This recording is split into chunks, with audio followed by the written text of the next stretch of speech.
नमस्कार मित्रों, संस्कृत साहित्य एवं संस्कृति के चैनल पे मैं डॉक्टर हरिनिवास आपका स्वागत करता हूं। चैनल है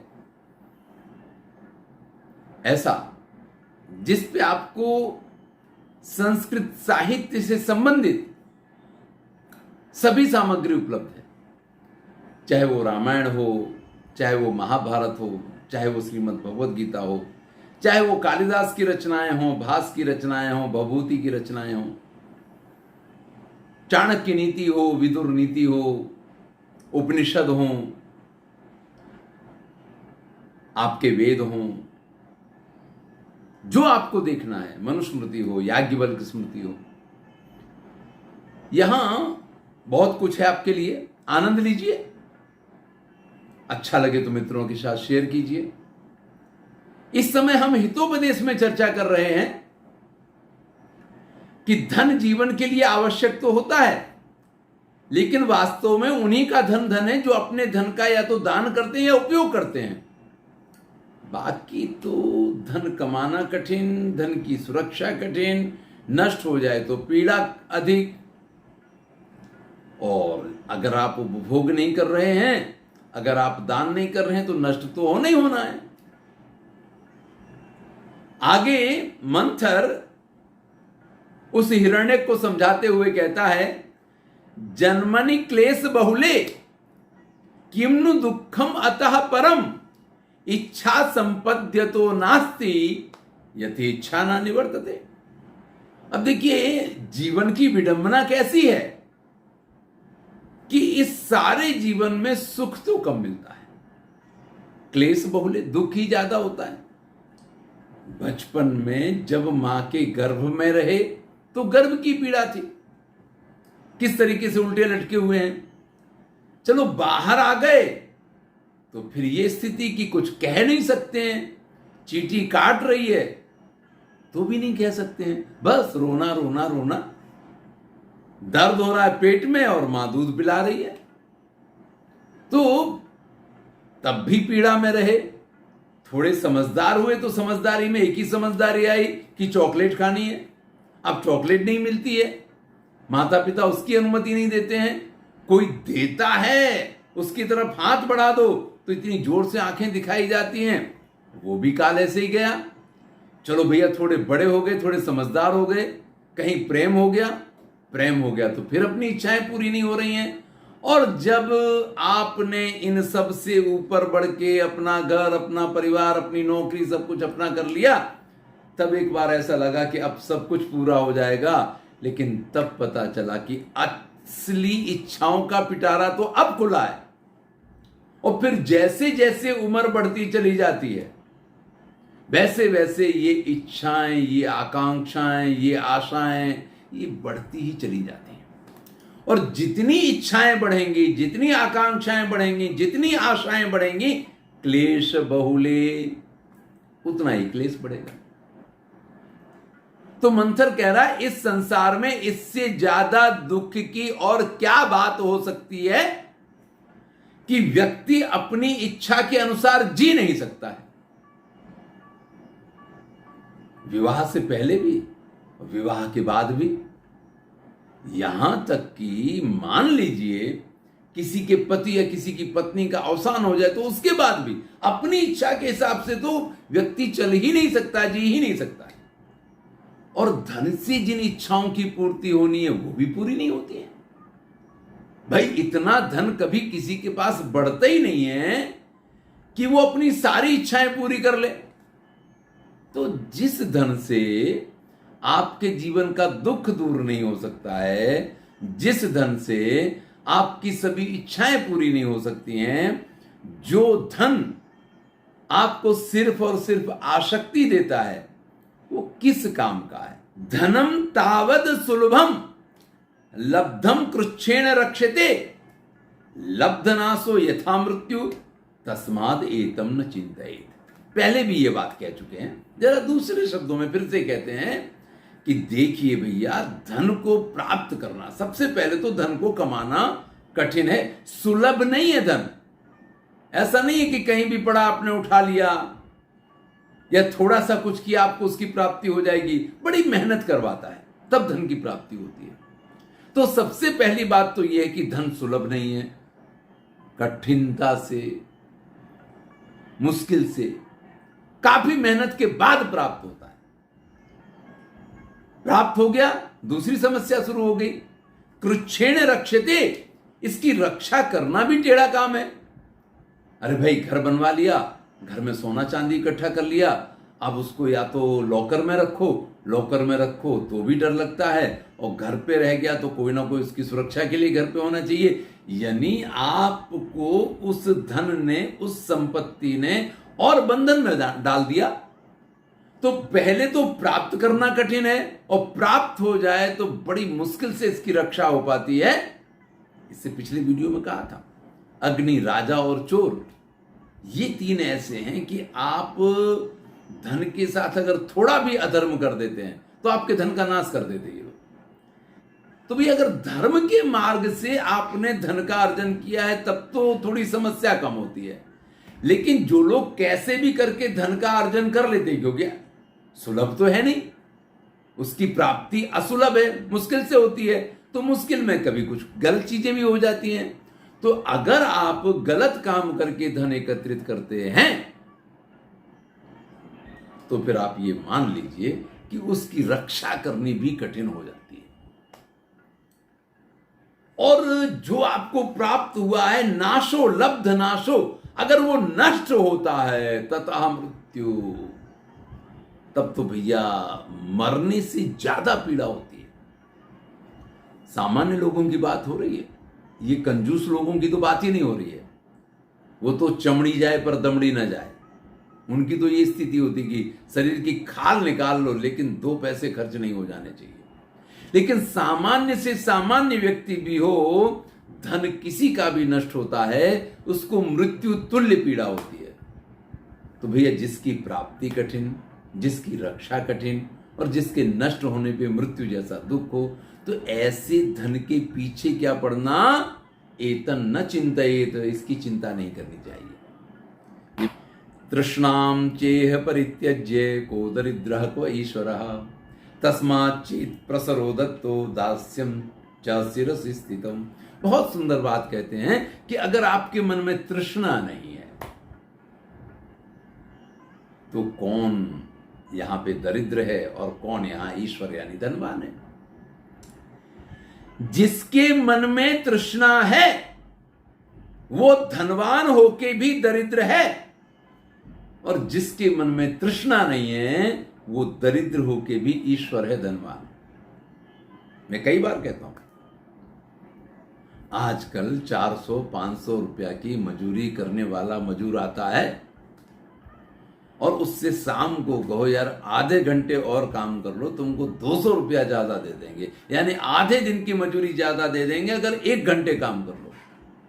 कहेगा नहीं साहब, टाइम हो गया, आज तो निकलूंगा, कल कहो तो आ जाऊंगा, ये काम आपका कल कर जाऊंगा आके। अब इसी जगह पे किसी कंपनी में जो एम्प्लॉय काम कर रहा है, अगर उससे ये कहा जाता है कि इतना काम करना है, आपको ओवर टाइम मिलेगा, वो फटाक से ओवर टाइम में लग जाता है, जबकि उसको इसकी अपेक्षा अधिक धन संपत्ति की, तनख्वाह की, जो भी कहिए, सैलरी कहिए, पगार कहिए, गुजराती में कहते हैं, उसकी प्राप्ति होती है। लेकिन उसके मन में से तृष्णा खत्म नहीं होती, उसको और कमाना है, और कमाना है। और जब और कमाना है तो भैया फिर वो कभी ईश्वर नहीं है, वो दरिद्र ही बना रहेगा। वो हमेशा सामने वाले के सामने दीन ही बना रहेगा, इसलिए उसको दरिद्र कहा।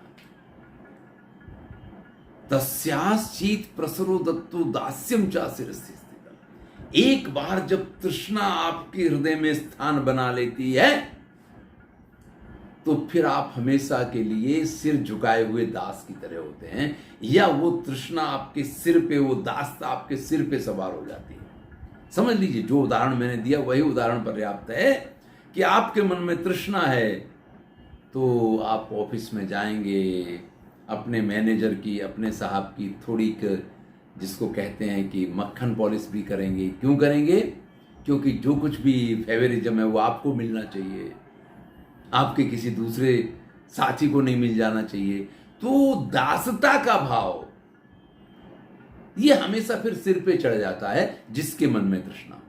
और जिसके मन में तृष्णा नहीं है ना भाई, वो बिल्कुल ईश्वर है, स्वामी है, उसको किसी की नहीं पड़ी। अभी के 400 रुपए दे दो, कल की बात कल से देखी जाएगी।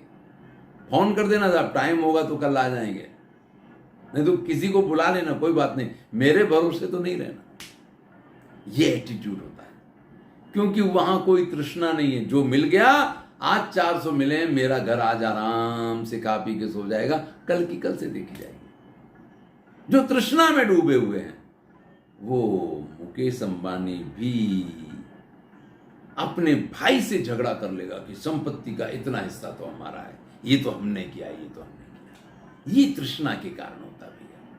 अगर आपके मन में तृष्णा नहीं है तो फिर आपसे बड़ा धनवान कोई नहीं है, और अगर आपके मन में से तृष्णा नहीं गई तो आपसे ज्यादा दरिद्र कोई नहीं है। ये बात यहां कही है, यदि यदेव हि वांछेत तथा वांछा प्रवर्तते प्राप्त एवार्थतः सो अर्थो यतो वांछा निवर्तते। भाई, आपको जिस वस्तु की इच्छा होती है उसको प्राप्त करने की एक अभिलाषा मन में, आशा मन में जागृत होती है।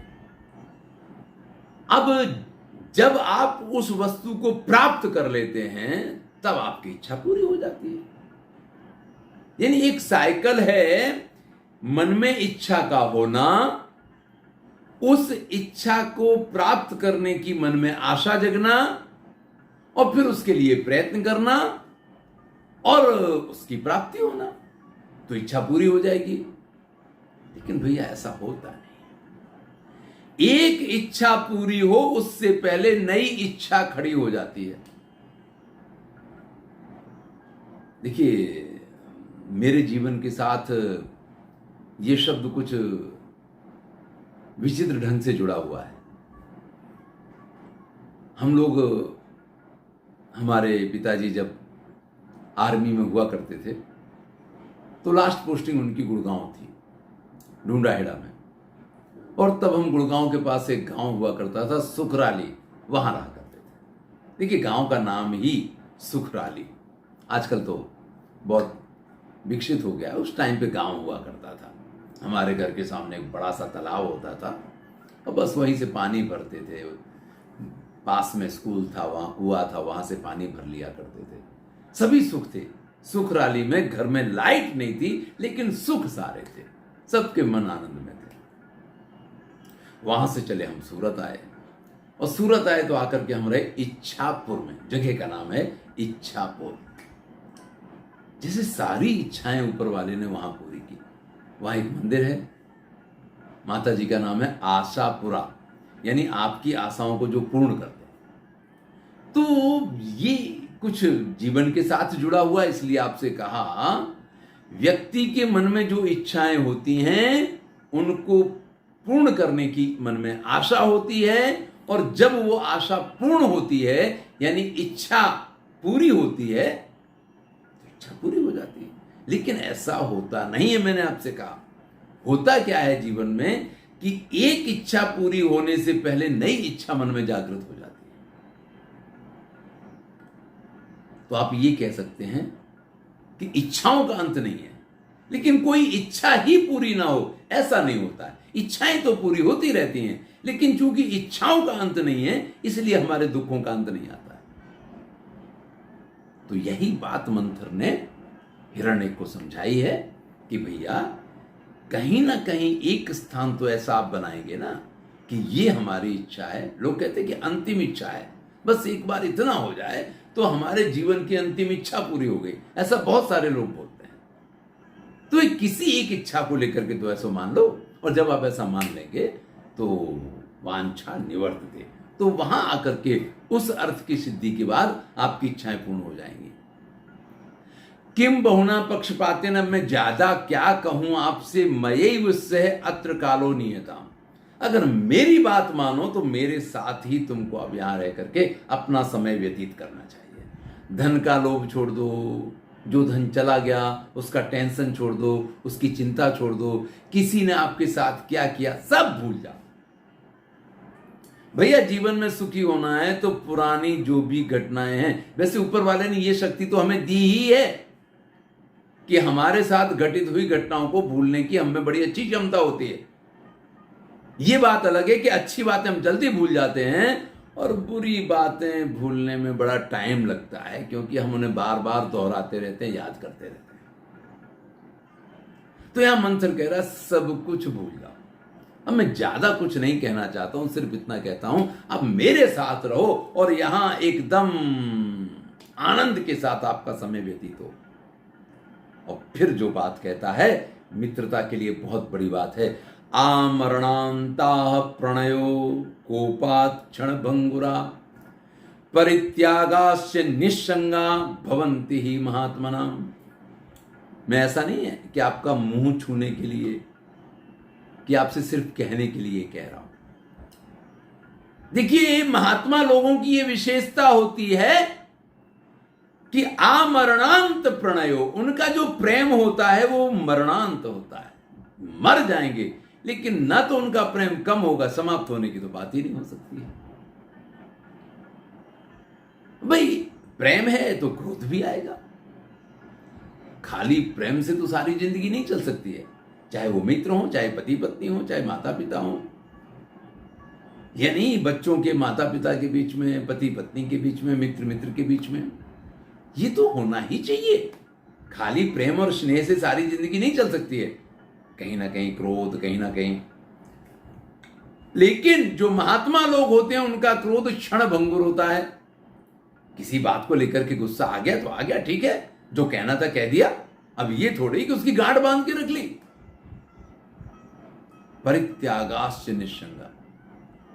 और उनके पास अगर कोई चीज है, देखिए पिता के पास कौन सी ऐसी चीज है जो पुत्र के लिए अप्राप्य है? जो भी है पिता का, पुत्र का अपना होता है। लेकिन आप ऐसा नहीं कह सकते हैं कि जब चाहिए जो चाहिए वो उठा के चला जाए, है सब उसी के लिए। लेकिन पिता इस चीज का ख्याल रखता है और उसको रखना भी चाहिए। ऐसे ही मित्र की कोई चीज ऐसी नहीं होती है जिस पे मित्र का अधिकार ना हो। तो मित्र जो महात्मा लोग होते हैं, अगर प्रेम करते हैं तो मरते मर जाते हैं, उनका प्रेम कम नहीं होता है। क्रोध तो आता है लेकिन क्रोध क्षण भंगुर होता है। और उनकी वस्तुएं जो होती हैं उनका परित्याग निस्संग होता है। अरे मेरा तो ये चीज इस्तेमाल कर लिया, ले मेरा तो ये ले लिया, अरे मेरा तो वो कर लिया। भाइयों भाइयों में कई बार हो जाता है, लेकिन मित्र इससे परे होते हैं। भाई लंगोटिया यार एक शब्द इस्तेमाल होता है, तो लंगोटिया यार शब्द की व्याख्या जब करने बैठे, समझने बैठे कि इसका अर्थ क्या है, तो जनरली आप ये समझ लीजिए कि व्यक्ति अपने कपड़े तो एक दूसरे के साथ एक्सचेंज कर लेता है, लेकिन लंगोट एक दूसरे से एक्सचेंज नहीं हुआ करता है, वो तो अपने ही पहना जाता है। लेकिन मित्र तो वो होता है ना लंगोटिया यार, जो एक दूसरे का लंगोट भी पहन सके। तो भैया यहां कुछ भी ऐसा नहीं होता है मित्र के पास कि जो वो अपने मित्र के लिए जिसका परित्याग ना कर सके। निस्संगा, जो मेरा है वो तुम्हारा है। और यही महात्मा भवंति ही महात्मा नाम, ये महात्मा लोगों के साथ बनता है। बाकी लोग ऐसा नहीं है, सभी मित्र ऐसे नहीं होते। कोई श्रेष्ठ मित्र होगा जिसके गुणधर्म श्रेष्ठ होंगे, उसके इस प्रकार का स्वभाव होगा। इति श्रुत्वा लघुपतन को होते। अब जब मंथर ने इस प्रकार से प्रस्ताव रखा तो लघुपतन कहता, धन्योसी मंथर धन्योसी। हे मंथर आप धन्य हैं, सर्वथा श्लाघ्य गुणोसी। वास्तव में आपके गुण अत्यंत प्रशंसनीय हैं। तो भैया जीवन में आप इस प्रकार से जिएं कि आपके आसपास के मित्र, सगे संबंधी, बंधु बांधव या जो भी आपको जानते हैं, उनके मुंह से ये बात निकलनी चाहिए कि धन्योसी मंथर, कि आप धन्य हैं। अगर कोई आपके बारे में ये कहता है कि आप धन्य हैं, तो मानिएगा कि आप गुणवान हैं।